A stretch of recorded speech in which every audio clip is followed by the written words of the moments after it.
Hi guys, it's Hannah and welcome back to A Game of Fangs and Thrones. Now, if you're new, welcome. My name's Hannah. I make videos on the internet about books, like the majority of people it seems like, but you know, we'll deal with it.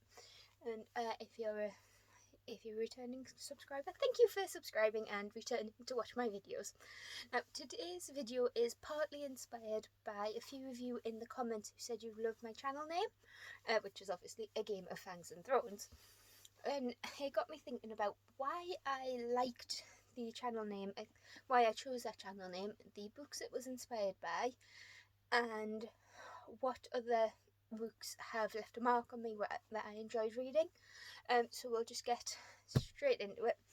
Now, these aren't in any particular order other than the ones that inspired the channel name, which of course are A Game of Thrones by George R.R. Martin. And yes, I have read all of these junkers. When will he? I haven't read Night of the prequel yet though, but I do have it. If you've seen the bookshelf tour, you'll know which books I haven't read. Since filming anyway. But anyway, back on track. So yeah, we have Game of Thrones, or A Song of Ice and Fire by George R.R. Martin. Obviously, the channel name has a Game of Thrones in it. But this, I think, was one of, if not the first adult high fantasy book, if not series, that I read. And yep, you don't need me to tell you what Game of Thrones is about. It had a multi-million TV show that launched so many careers. But yeah, we have that one. And I think what I liked about this one was that it was a fantasy, first and foremost, and then it spanned so many years and we were given so many different perspectives, and I loved, and there's more the historical aspect of it as well, and because obviously, if you didn't know, I'm from Newcastle, well, outside Newcastle but close to South Tyneside, and we have and Hadrian's Wall is something that I grew up learning about. We have everything in Northeast sort of revolves around Hadrian's Wall, and my auntie and uncle actually live in a place called Wallsend. So, and learning that he was inspired by that, as well as the War of the Roses, and changed what I see as categorically English into something else, and the world building that went into this, the storyline, and how he makes me root for so many different characters. Not Cersei. How he makes me root for so many different characters, even Jaime. Yep, this book pulled my heart out, stamped on it, put it back together, only to stamp on it again, and dragons. And then the other book that sort of inspired it was Throne of Glass by Sarah J. Maas. That rhymes, but again, you probably don't need me to tell you about this one. And I have the rest of the series right here, and the prequel and the short stories. This one is her adult book, so we don't count that one just yet. So yeah, this one, I think this one introduced me to a world of badass heroines. I mean, she's a assassin with a bit of a girly side, which was something probably has been done before, but this was my first inclination into it, as well as magic and fae, and obviously there were bits in it that I did see a little bit predictable. I don't want to give spoilers, but I feel like everybody's read this by now. The whole Selena, Aelin, princessy thing, I did kind of see that one coming, but oh darn, did I not see what else was coming with the magic and Dorian and the wyverns? Can you see a theme going on here? Don't worry, the theme continues in Eragon.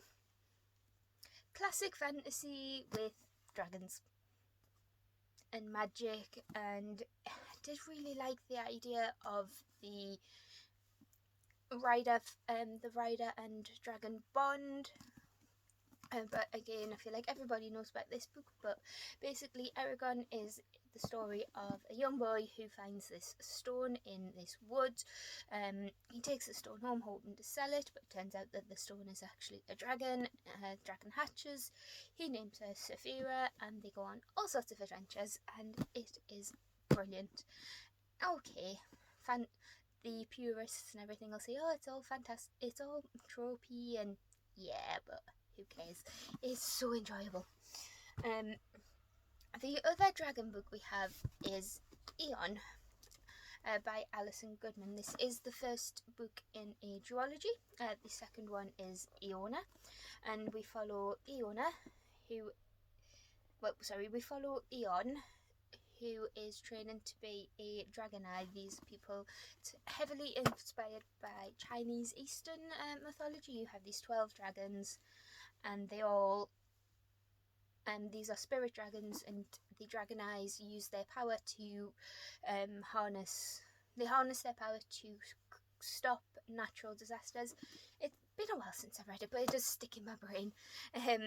But what I liked about this one was that it's almost subverted gender tropes. I mean, you find out in the first page, the first chapter. You have an inkling, at least in the first chapter, that Aeon isn't all that he seems, and it is brilliant. And there is actual is it trans? I wouldn't say trans as such rep, but there is LGBTQ plus rep. Why can I never say that? I need to practice that. But yeah, we have LGBTQ plus rep in this, and there's slight trigger warnings for drug use. But again, it's all done in this magical, mystical setting that really turns some tropes on its head. Yes, there is trans rep, because one of our characters was born male but presents as female, and then we have the eunuch who is gay. So yeah, it's been a while since I read this one, and technically it's very young. It's either very young YA or older middle grade. It's very simple language, very easy to read, but it's so good, guys. If you get a chance, pick this one up. Yep, we have dragons in there. The next one was no, we'll leave that one to last because it's the newest to the list, I think. Then we have Wicked by Gregory Maguire, and this is the story of Elphaba, the Wicked Witch, from The Wizard of Oz. And who would have thought you could feel so sorry for someone who was green and portrayed as a villain? But obviously this one charts Elphaba's growth. She has quite an unusual childhood in the sense that she was born green, and her first set of teeth were evil and sharp, and so I think she was nearly drowned, or at least her mother and father thought about it, but then she grows up alone, ostracized for being different, and then she goes to Shiz University and meets Glinda, the Good Witch. And they study together, and they are friends. They form an incredible friendship. But I can't quite remember why they fell out. But yeah, there's that, and I have the sequel. I've had the sequel for a little time. But I'm actually scared to pick it up in case I don't love it as much as this one. I think I've read this like a few times. The Poirot spine's getting a bit worn. Then we have a childhood book that I adore and still reread, and that is The Golden Compass by Philip Pullman. Yes, I have the horrible movie covers. I didn't like the movie that much. Love the TV show that was on BBC One in England and the UK, and then I think it was on HBO in America, like overseas. But I absolutely adored that. But with this one, again, I feel like everybody's heard about it, but it's the Northern Lights or the Golden Compass. And we follow Lyra, who is an orphan living in the streets of Jordan, Oxford in London.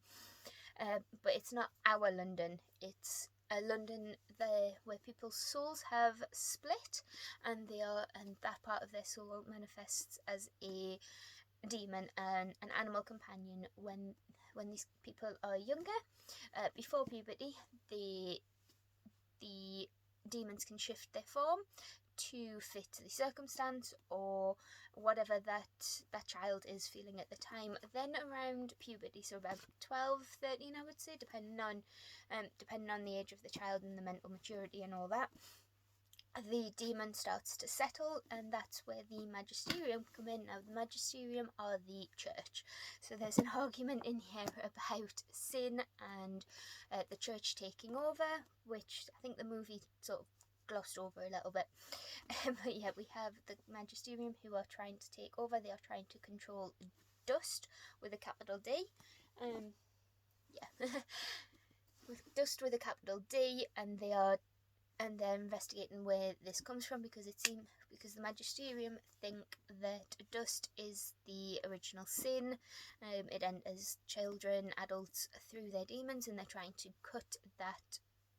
They're trying to quantify that and try to understand it. But then on the flip side, we have Lord Asriel, who is Lyra's uncle, and he has realised that dust isn't all bad. It's actually a doorway, a mirrorway, whatever you want to call it, a portal, bridge to other worlds. And I enjoyed the whole series. And I'm actually, I have the spin-off, Book of Dust Volume 1 and Volume 2, which follows Lyra when she's, Book 1 is before the events of the Northern Lights or Golden Compass, and Book 2 of Book of Dust, I believe, follows after the events of the original trilogy, I think. I've read the Belle Sauvage, but not the Secret Commonwealth, but from the synopses and what happens in Book 1, and yeah. So we have this. Now, Lyra is taken by Mrs. Coulter to study in the north. She goes to Norway or Svalbard, where she meets the ice bears, and yeah, for a kid's book, the ending of this is an event with Roger, Lyra's best friend. If you've read it or you've seen the TV show, you know what I mean. That broke my heart. But then, I don't want to say makes it better, but we are introduced to another character in Subtle Knife who kind of makes it better, but I don't think we'll ever forget about Roger. And that made an impact. Then we have some Terry Pratchett books. Now, I do enjoy all of the Discworld books, some more than others, but these three are, this is part of a mini-series within Discworld, and these three are my absolute favourites. We have the We Free Men, which is a young adult sort of deal, and it follows Tiffany, who is a farm girl studying to become a witch, and she gets in this one, her little brother is taken by the Queen of the Fairies, and she has to go get him back, but she's helped by Pixies, Pictsies, rather than pixies. And they're the Knock Macfeagle. I'll read out what it says. The Knock Macfeagle, the Way Free Men, the fighting, thieving, tiny blueskins pixies who were thrown out of fairyland for being drunk and disorderly. And it is every single Scottish stereotype in a book, but it's just a bit of fun, you know. We follow them, and then after the events of this one, there are 3, I think there's more, but I have 3 other books that follow Tiffany Aiken, and as she learns to become a witch, and we meet our old favourite, well, my old favourites, Granny Weatherwax, Nanny Ogg, and the teacher whose name I have forgotten. It's been a while, these are due a reread. And then speaking of rereads, we have Thief of Time by Terry Pratchett, and this one and Hogfather are my favourite because they feature a 6-foot talking skeleton called Death, who has adopted a granddaughter called Susan, and they're both in here. But yeah, with Thief of Time, time has stopped or it's gone missing. Then the monks who manage time are also struggling, and Death has disappeared. I think. Is this the one where Death? No, this isn't the one where Death disappears. But this is the one where we have the monks and we meet Lutis, and it's rip-roaring fun, and it's my comfort read, and it matches my t-shirt, it matches my top. But yeah, so we'll get that one. And then Hogfather, this is the Discworld version of Christmas. We follow Death, who understands that if these anthropomorphical figures such as Death, the Sandman, the Tooth Fairy, the Hogfather, who is Discworld's answer to Father Christmas, if they disappear, something is wrong with the children in Discworld. They've stopped believing. So Death tries to. He becomes not Father Christmas, Hogfather. Why do I always want to say Father Christmas? But he becomes the Hogfather for the night, trying to get it right. But his whole aesthetic is skulls and death and darkness. But his sense of humour, guys, it's hilarious. And we know when Death is speaking, because in here it's always in capital letters, so you get that sense of, it's meant to be that sense of dread, but it doesn't work that way, at least not to me. And then we follow them, and then Susan is getting involved, trying to figure out what happened to the Hogfather and get him back, because Death is her adopted grandfather is getting weirder. Then the flip side, we do follow the villains or the antagonists in this one as well. We have Rincewild, who is a bit of a crap magician, a crap wizard, who gets himself into all sorts of craziness. He's also in Colour of Magic, I believe, and the Light Fantastic. Basically, if anything goes wrong, Rincewind, is it Rincewind or the other guy? Basically, he's involved somewhere. Then we have two brothers, one of whom is a little bit dumb. He's a child he's got a childlike mind, a childlike wonder in a man's body. And then we have his brother. We also have another guy who's not that nice either. We have a locksmith, and we have Tea Tommy, who have been all banded together to try and kill the Hogfather. And basically it's the story of what happens if there's no Father Christmas and what happens if the sun doesn't come up. It's brilliant, and I'm so due a reread. I try to read this every year at Christmas. Just like with there's a theme going on here. My comfort movie for the autumn winter time is Nightmare Before Christmas, and if you've seen that one, you'll be able to pick up on the similarities between Death's character in this and Jack Skellington in Nightmare Before Christmas. I have a type. But then we have the first historical romance that I ever read, and that is Labyrinth by Kate Moss, and this is huge. Sorry, I just got a text and I'm filming on my phone. But this is huge, and it follows the Holy Grail story. We have dual perspective. We have Alice in July 1209 in Corsican, France, and she's been given this book, and she has to keep it safe, and we follow her journey. And then in July 2005, we follow Alice, ALISE, A-L-I-C-E. The first Alice is A-L-I with the funny umlauts S. And basically we follow the two women, past in 1209 and then future and present in 2005, and we see the similarities between Alice past and Alice present, and how we see how their lives intertwine. But it's more so a story of people, from what I remember. It was a while, but there are some still elements of this that resonate, like chunky historical. But yeah, we have that.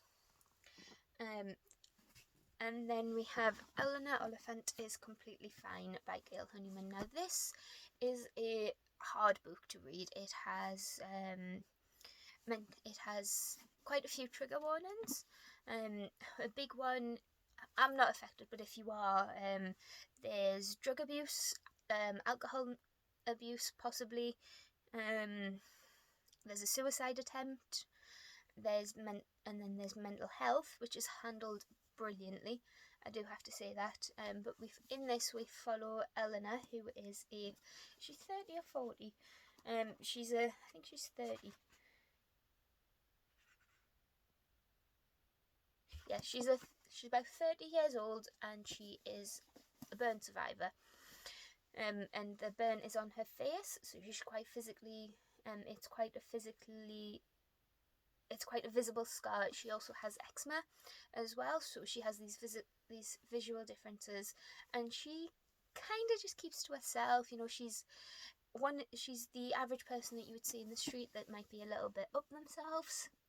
You might think they're a bit stuck up, but we actually dive into Eleanor's life. She has this routine, which you think, great, she's organised, until you read deeper into the story and you realise she's desperately lonely. I can't tell you much without spoiling some of the major twists, but it isn't a story of romance. There's nothing like that happens, which works so well. Considering how much darkness and despair and depression that Eleanor has in her life, there is the bright spot in Raymond and his family. Well, his mum, and I'm so glad that. Okay, I'm just going to spoil this book. I'm so glad that Raymond and Eleanor stay friends. Because that was one worry that I had about it, but they didn't, and it worked, and they're so sweet. But there is quite a difference in genre. Okay, mostly fantasy and dragons, but the main thing that all of these books have in common is the reading experience. Now, for me to give a book a 5-star, I have to want to read more. And for it to become a favourite, it has to survive book unhauls, regular reshuffling of books, so basically every one of these books, apart from Eleanor Oliphant, has been through multiple unhauls. It has survived on my shelf for a very long time, whether it's because, well, I won't get rid of series until I've read them all, but these books have stayed with me for whatever reason. The reason why I'm keeping this one, I'm classifying this one as a favourite, even though it is quite new to my shelves, and it's quite I'd say childish reason. It kept me up past my bedtime reading this. One thing you need to know about me is I love my sleep, and if a book can make me on tenterhooks on the edge of my seat until it's finished, then it automatically gets a 5-star from me, because it has that intrigue, it has that page turn ability, and that unput down ability, and yeah, I see this one becoming a favourite. But never thought the word mummy could inspire so much dread and terror and fear. Poor Eleanor, her mother really was a piece of work. But yep, that's all my just a selection. So more, yes, they are my favourites, or some of my current favourites at least. And I think there's enough of a variety in there so you get to know me as a reader. So if you've read any of these, if you want to chat in the comments, just let me know, and we'll have a chat. I do try to answer, or at least react to, every comment I get on every video, and I know as this channel grows I'll probably regret that, but I like when I'm commenting on other YouTubers' videos, I like knowing that they've actually looked at it and taken the time out to respond or like that comment. So I'll try my very hardest to do that with my own videos. But yeah, if you've read any of these, let me know. If you know of a book that you think I like, let me know as well. And I'll see you in the next one, and I'll see you in the comments. Bye.